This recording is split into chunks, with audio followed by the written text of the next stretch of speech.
We're live from New Delhi, watching DD India Live, India's voice to the world. I'm Lipakshi Khurana, coming up in the next 30 minutes. South Korean lawmakers impeach President Yoon Suk-yeol over martial law bid. 204 lawmakers vote to impeach President Yoon.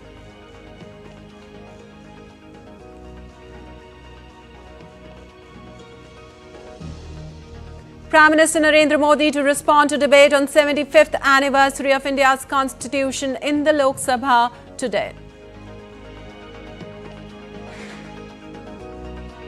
And Georgia's turmoil deepens as ex-footballer to be named president.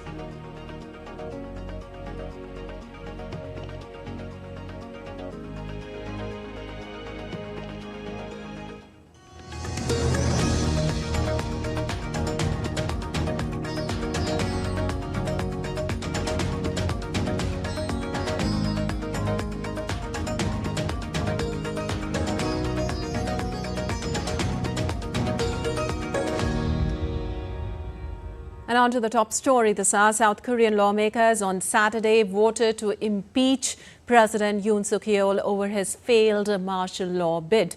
Out of 300 lawmakers, 204 voted to impeach the president on allegations of insurrection. 85 voted against, 3 abstained, with 8 votes nullified. The Parliament Speaker has called on the government and Parliament to work together to stabilize economy and foreign affairs in the country. Opposition Democratic Party's leader Park Chan-dae hailed the impeachment as a victory of the people. Also, Prime Minister Han Duck-soo stepped in as the interim president after Yoon is suspended from office. South Korea's constitutional court deliberates whether to uphold his removal. South Korea finance minister will convene meeting on Sunday. The court now has 180 days to rule on Yoon's future. If it backs his removal, Yoon would become the second president in South Korean history to be successfully impeached. Meanwhile, outside the National Assembly, South Koreans reacted to the announcement of President Yoon's removal from office.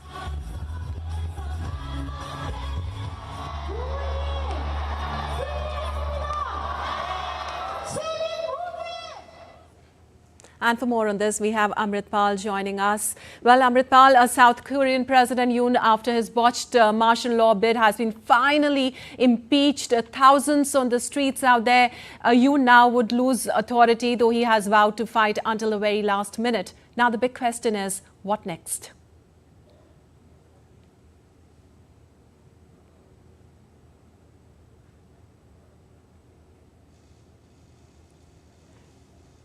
Right, Amrit, can you hear me?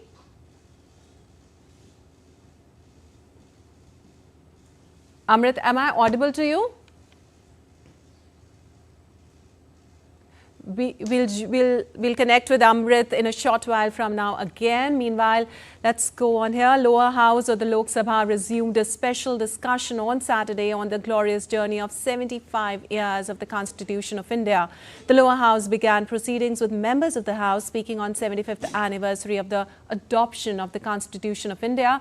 Parliamentary Affairs Minister Kiran Rijiju highlighted that PM Modi's tenure started with following the spirit of Constitution, and the government's mantra also echoes the same. Constitution spirit, जिस spirit से हम आज तक 75 वर्ष पूरा हो गए हैं, उसमें लिखा हुआ जो शब्द होते हैं, उसके अलावा संविधान का जो स्पिरिट है, उसको भी हमने कैसे मानते हुए आगे चलने का काम किया है। मैं फख्र महसूस करता हूं, प्रधानमंत्री मोदी जी का जब कार्यकाल शुरू हुआ, उसने संविधान को उसी स्पिरिट को मानते हुए अपना सरकार का मंत्र को इस देश का सामने में रखा, और वो मंत्र है सबका साथ, सबका विकास, सबका विश्वास और सबका प्रयास। Well, the minister also said the work done by the Minority Commission of India, stating that it is only India that has such a commission, unlike any other country. Prime Minister Narendra Modi is scheduled to respond to the debate later in the day today.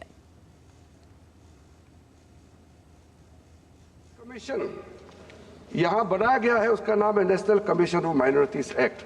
मैंने check किया है, किसी दूसरे राष्ट्र में ऐसा commission अलग से नहीं बनाया गया है। हमारे देश में जितना माइनॉरिटी कम्युनिटीज है, चाहे वो मुस्लिम हो, सिख हो, ईसाई हो, बौद्ध हो, पारसी हो, जैन हो, सबके लिए लीगल प्रोटेक्शन ही नहीं, उसके लिए एफर्मेटिव एक्शंस का जो प्रावधान है वो भी दूसरे देशों का तुलना में कई अधिक प्रावधान हमारे देश में रखा गया है।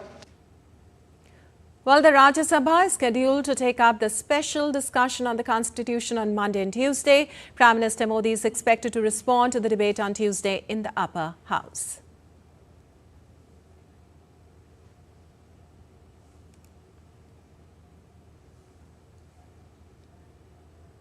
And shifting focus, in Syria, the fall of President Bashar al-Assad has sparked waves of celebration and major diplomatic efforts to shape the country's future. The focus now shifts to Jordan, where high-level talks are underway to determine the next steps for Syria. Here's the latest.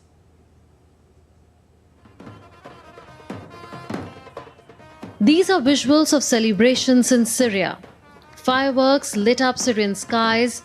People are celebrating on the streets and are calling it the Friday of Victory. Thousands of jubilant Syrians rallied at Damascus landmark Umayyad Square, waved revolution flags and rejoiced the downfall of the Assad regime, a moment many thought impossible just a week ago. We came here today to Umayyad Square because we missed our fellow Syrian citizens. We have missed each other. We have been split up for over 40 years. Today we came to see each other and celebrate because the one who separated us is gone. I came here to share in the joy of the people. You can see the joy in their eyes. Children, adults, and the elderly, everyone. There are no words to express the joy of all these people. Rebel forces have liberated over 4,000 detainees from the notorious Sadnaya prison, infamous for its brutal treatment of prisoners. Families have flooded prisons and morgues, searching for long-lost loved ones. Jordan is hosting a critical meeting on Sunday in Aqaba, bringing together diplomats from the US, EU, Turkey, and Arab nations. US Secretary of State Antony Blinken is among the key figures discussing Syria's political transition following Assad's fall. The fall of Assad has triggered significant regional shifts. Turkey is reopening its embassy in Damascus after a decade-long closure, marking a major diplomatic shift. Meanwhile, Qatar plans to send a delegation tomorrow to meet the transitional government and discuss aid and restoring diplomatic ties. Meanwhile, reports suggest that Russian forces are withdrawing equipment from key Syrian bases, hinting at a potential military retreat. From joyous celebrations to intense diplomacy, Syria stands at a critical juncture. With a transitional government forming and international eyes watching, the nation faces the challenge of building a new path forward. Bureau Report, DD India. Well, in view of the escalating security situation in Syria, Government of India has safely evacuated 77 Indian nationals from the conflict zone. 7 Indian nationals landed in New Delhi on Saturday morning. One more flight carrying evacuated Indians is scheduled this evening. The evacuated Indians described their experience of the war in Syria and expressed gratitude to the Indian government for extending support. अरे बहुत मदद किया हमारी पूरा देखो वहाँ से बुलाए हम वहाँ से सीरिया से लेबनान के लिए ये बस में लेके आए फ्लाइट बंद है वहाँ से सीरिया से फ्लाइट बंद है बस में लेके आए फिर यहाँ से या ये लेबनान से डोहा लेके आए प्लेन में डोहा से इधर लेके आए अब यहाँ आपके सामने खड़े हैं आराम से पर डे ऐसा कोई रात ना हो जो रात में हम लोग रॉकेट की आवाज़ ना सुने हो गोली बंदूक की आवाज़ ना सुने हो लेकिन हम लोग एम्बेसी को कांटेक्ट किए तो एम्बेसी हम लोग को सेफ जोन में लेकर गया कोई खतरा नहीं था बहुत सपोर्ट करा हम लोगों की एम्बेसी ने बहुत अच्छे होटल में रखा खाना अच्छे से खिलाया लोग हर चीज़ की फैसिलिटी दी पैसा से लेकर खाना तक हर चीज़ दिया उन्होंने किसी चीज़ की कमी नहीं होने दी यहाँ तक कि वहाँ इन लोगों ने टिकट भी कराया यहाँ तक 2 फ्लाइट की हम लोग वहाँ सीरिया में हालात ख़राब होने के बाद मतलब एम्बेसी से हम लोगों को फ़ोन आया कि मतलब आप लोग यहाँ से निकल जाइए तो फिर हम लोग उस आंखों से देखी, मतलब 3-4 किलोमीटर दूर पे मतलब गोला बारूद फट रहे थे। उसको देख के हालत बहुत ख़राब था। उसके बाद एमबीसी से फ़ोन आया। उसके बाद हम लोगों को बेरूत शिफ्ट किया गया। उसके बाद वहाँ 3 दिन रखने के बाद हम लोगों का टिकट कराया गया है। टिकट करा के यहाँ लाया गया है। मोदी जी के लिए हम लोग बहुत आभारी रहेंगे। मोदी जी का बहुत थैंक है इसमें, क्योंकि उनका एक स्वैग है आउट ऑफ इंडिया में। वहीं भी पाकिस्तानी लोग थे, वहीं लेबनान के बॉर्डर पे 36 घंटे से वेट कर रहे थे, लेकिन उन लोगों का वीज़ा नहीं लग रहा था लेबनान के लिए। लेकिन हम लोगों का वीज़ा जो है 5 से 6 घंटों में। तो इंडियन एम्बेसी उसके बाद हम लोग को 5 स्टार होटल में रखा बढ़िया से 3-4 दिन। कोई दिक्कत वाला बात नहीं है। खाना पीना खिलाया उलाया, मस्ती में रखा एकदम। दोस्त के थोड़ा एम्बेसी के लोग थे, बहुत ज़्यादा कोऑपरेट किया हमारी वहाँ पे। तो उनको जैसा बोला सर ने बहुत हेल्प किया। बस फिर हम लोग इंडिया स्टे पहुँच गए। थैंक्स मोदी जी। और क्या, हार्ट बीटिंग जो था एकदम अनकंट्रोल था पूरी तरीके से। अब जाके लगता है सुकून का नींद आएगा आज से। सब लोगों के लिए अच्छी मदद की है। 75 लोग को निकालना बहुत बड़ी बात है। हमारी टीम एमबीसी पूरी तरीके से, मतलब हम लोग जो आ रहे थे लगभग 1 किलोमीटर तक लाइन लगा हुआ था। सबको आगे करते हुए हम लोगों से उन लोगों से आगे निकलवाते हुए हम लोग को पास करवाए। जो 4 घंटे में लोग अब पास करते थे, हम लोग 1 घंटे में पास हुए। And going back to our earlier story on South Korean President Yoon Suk-yeol being impeached, we have Amritpal joining us on this. Well, Amritpal, South Korean President Yoon, after his botched martial law bid, has been finally impeached. Thousands out there on the streets. Yoon now would lose authority, though he has vowed to fight until the very last minute. Now, the big question is, what next? Okay, what happens next is, now that the lawmakers have voted, they've garnered, enough votes. 200 votes were polled for his impeachment. They needed about 200 votes, so 4 more than required. So clearly, the ruling party lawmakers have also voted. At least 12 of them have voted in favor of the impeachment. That's the People's Party. His own party has voted for his impeachment, or some lawmakers have voted for his impeachment. Now the speaker will serve the copies of the impeachment order on President Yoon and to the court. The Constitutional Court has 180 days to decide on it, to confirm on it. There are 9 judges in the Constitutional Court, of which 2/3 majority. That means 6 judges have to vote, have to confirm his impeachment. So it looks like it's the end of the road for President Yoon. It's the people's power, the street power, also, the lawmakers, both inside and outside Parliament. There was significant anger against President Yoon, and that has led to his impeachment. He'll be suspended right away once he's once he's served the order of the Parliament. He'll be suspended. He can't take over presidential duties. The power shall be transferred to the Prime Minister. So the court has 180 days to decide. Whenever the court decides and confirms the impeachment, elections have to be called within a certain period of time of that for the new president. So right. That's what happens next, Dipakshi. Right, Amrit, definitely the ball is with the court right now. How likely is it that the Constitutional Court will uphold the impeachment? And if the impeachment is upheld, what happens to the executive branch in the interim? What the court does is what the court decides. Of course, Yoon's lawyers will present their case to the court, saying that it was unconstitutional and he acted in the interest of the country, etc.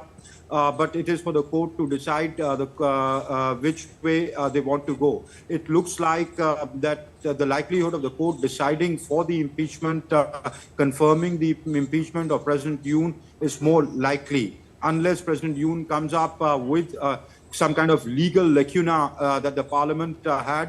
But the Parliament is well within its rights, so it's a constitutional process. So the court, if follows the constitutional, will in all likelihood confirm the impeachment of President Yoon. It's just that he's trying to buy time.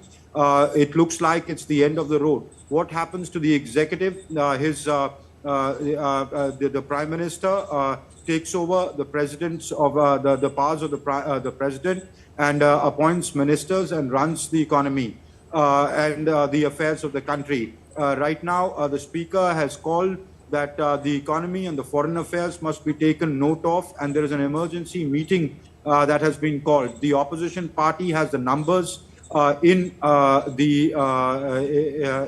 parliament, so they would have a major say on who is, in running the affairs of the government. If the government does not cooperate with the lawmakers, it is clear that the stalling tactics of the opposition, which they used against President Yoon, would continue. But I think now that he has been impeached, there is a bloc in the People's Party which supports him, but there is a bloc which is anti him, and they could sit and consult the opposition and let the government function. All right. All right. Amrit, also the crisis and the ensuing uncertainty which is there right now have shaken the financial markets and also threatened to undermine, most importantly, South Korea's reputation as a stable democratic success story. Tell us about the overall impact the crisis can have on the economy there. Oh, the economy is in the doldrums. Politically, and now added to that the political instability. So they need to get their act together. Right after the impeachment, this is what the speaker had to say, that foreign affairs and economy need to be looked at with a certain sense of emergency. So therefore, a meeting has been called where the finance and the economy and the foreign affairs minister would be present. So clearly, they need to get some kind of political stability on the ground for economy and also for the markets to get that sort of confidence and get it back on track. Economy will, of course, take a while, but if the political instability continues, it will affect the economy. Strikes will have to be stopped. People will have to go back to work. Streets will have to be cleared. So that is what they need to do. But there needs to be, the first thing that needs to be done is bring in some amount of political stability and let the institutions of the state run. Lipakshi. All right, Amrit, thank you so much for all those details. And now still to come on this edition of DD India Live. We'll show you the grand passing out parade at Indian Military Academy in Dehradun. And day one of India versus Australia called off early due to heavy rain.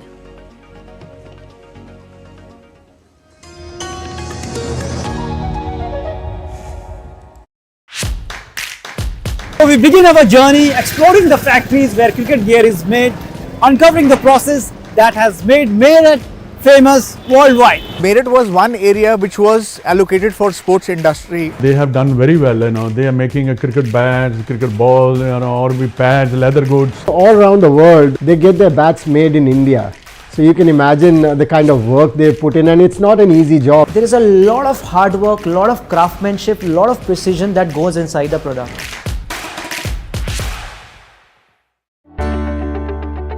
What is the case for the review of the Places of Worship Act? What does the recent order of the Apex Court mean for all the ongoing cases? Supreme Court should have allowed all the proceedings to continue and not allowed to pass the final order. The Congress government has taken up the two draconian laws in their single tenure. One in 1991, the Places of Worship Act, and another in 1995, the Waqf Act. There are two options. One, you either go to the Supreme Court and ask applicability and constitutionality of the law. And second option is with the government. The government can pass another law.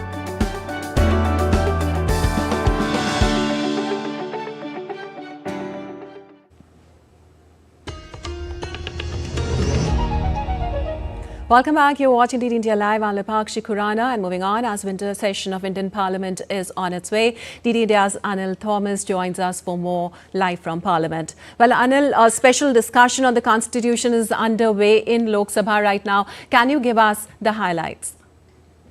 Well, good afternoon, Lipakshi. Well, the second day of the Constitution debate that's taking place in the lower house, that's Lok Sabha, and many speakers on day one, close to 10 opposition leaders spoke on day one, 6 on day two, and the highlights that time and again that's been raised, especially with regards to the opposition, that's been time and again trying to raise the issue of the constitution being in danger, and the government there, the Parliamentary Affairs Minister Kiran Rijiju once again stating that all these issues that are raised in the Parliament are also being watched by the world. So one needs to be careful about when one says these kind of things and these kind of fears that are being created.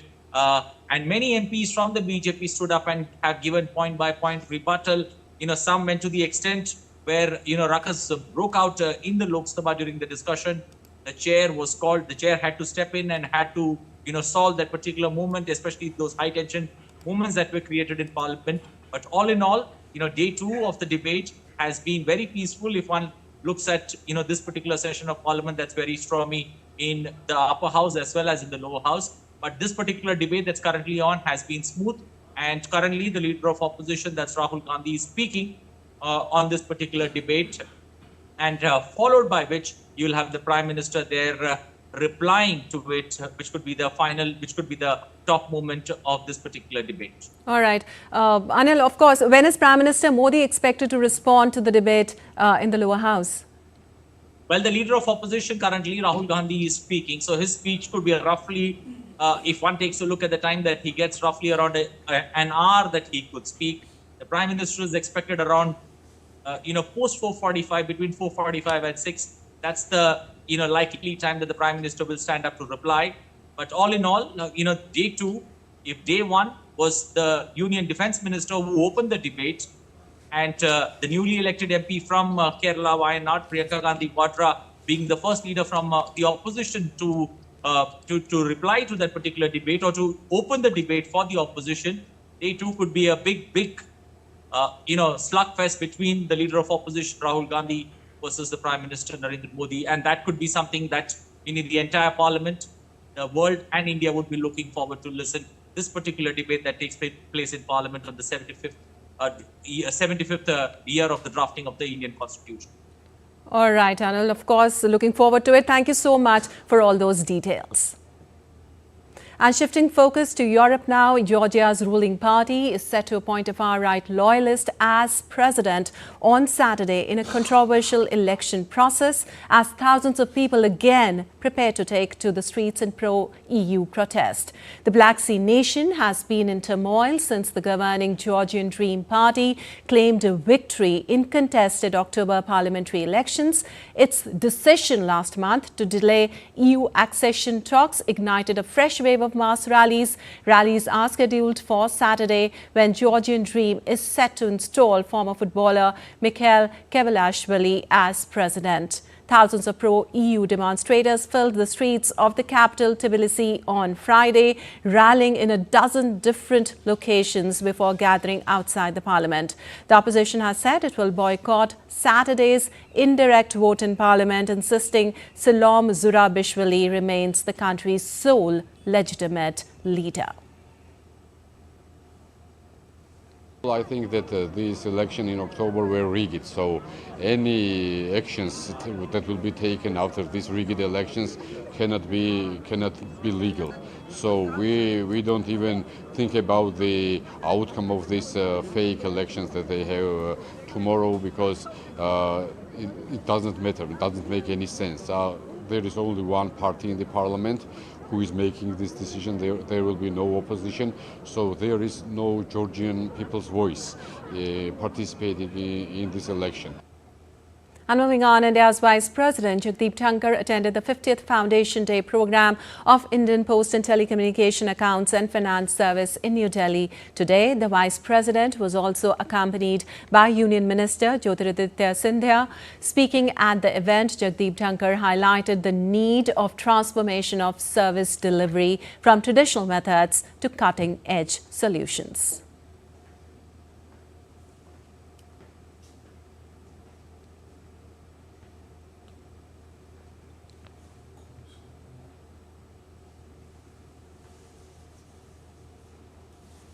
Our cornerstone.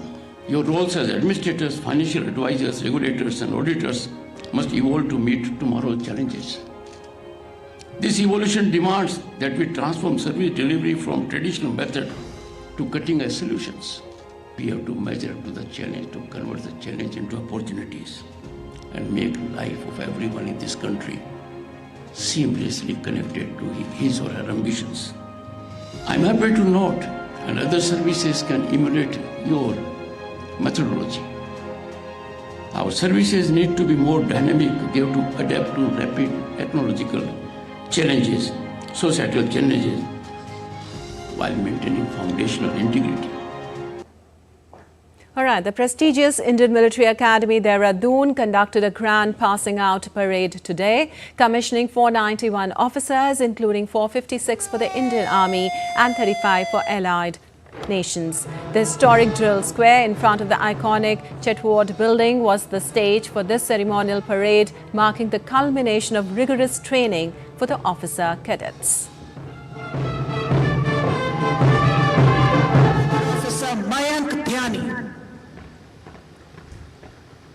Captain Mahipal Singh.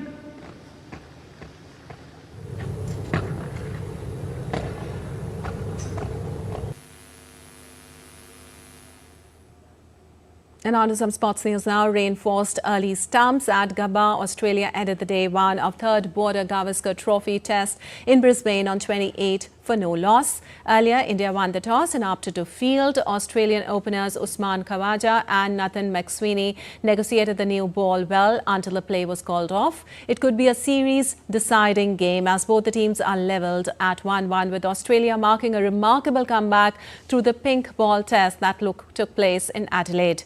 India started the series with a dominating 295-run victory, but the host bounced back with a stunning 10-wicket win. All right, India's public broadcaster Prasar Bharati has recently launched Waves, entering the field of OTT platform. Waves provide a complete infotainment ecosystem to digital media and OTT audiences. If you also want great content for free, then download Waves today.